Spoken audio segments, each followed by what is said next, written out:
মঞ্চত উপবিষ্ট 5 মাইল গাঁও পঞ্চায়তৰ সভানেত্ৰী বাইদেউ জেছমিনা বাইদেউ ডাঙৰীয়ানী, মঞ্চত উপবিষ্ট মোৰ অতিকৈ ঘনিষ্ঠ ভাৰতীয় জনতা পাৰ্টিৰ এজন সক্ৰিয় কৰ্মী তথা 5 মাইল গাঁও পঞ্চায়তৰ প্ৰাক্তন সভাপতি মোৰ অতিকৈ আপোন নিপেন দাস খুৰা ডাঙৰীয়া আৰু 5 মাইল গাঁও পঞ্চায়তৰ জৰিয়তে চাওক আগৰ যি পঞ্চায়তৰ আমাৰ প্ৰতিনিধিসকল আছিলে কাৰো ঘৰলৈ যোৱা নাছিলে।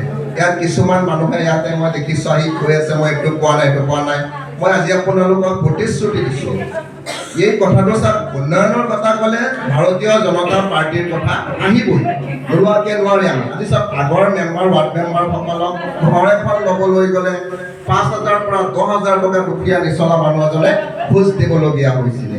আজি দিব লগা হৈছেনে? সঁচা কথা কওক আজি কিন্তু দিব লগা হোৱা নাই। আজি প্ৰত্যেকজন ৱাৰ্ড সদস্যাই ৰাইজৰ ঘৰে ঘৰে গৈ আছে আৰু তেখেততো মানুহ যন্ত্ৰ নহয়। এটা ৱাৰ্ডত 1000ৰ পৰা 1200 মানুহ থাকে, গতিকে প্ৰত্যেকৰ ঘৰে ঘৰে গৈ কামখিনি কৰিবলৈ সময় লাগিব।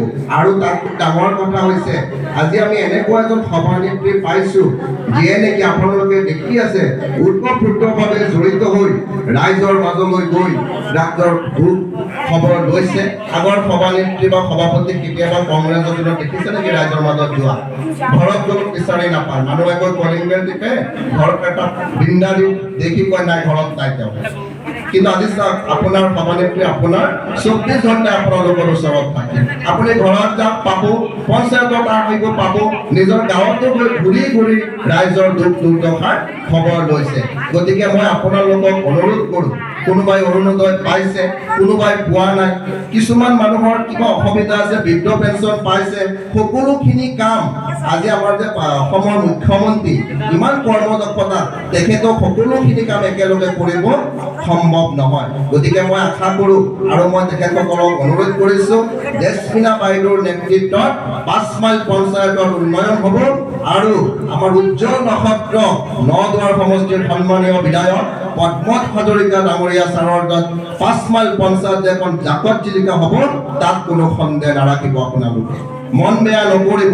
2026ৰ নিৰ্বাচন আহি আছে, আপোনালোকে ভাবে এটা গৈ কাম কৰে আকৌ বেলেগ এটা আঁচনি পাইছে, বৃদ্ধ পেঞ্চন পাইছে, প্ৰত্যেকটো বস্তুৱেই ভোগ কৰি আছো আমি, কিন্তু ভোট দিবলৈ যাওঁতে এই হাতৰ চিহ্নটোৱে সমস্যা দিয়ে মনত, বিশেষকৈ আমাৰ সংখ্যালঘু মানুহখিনি।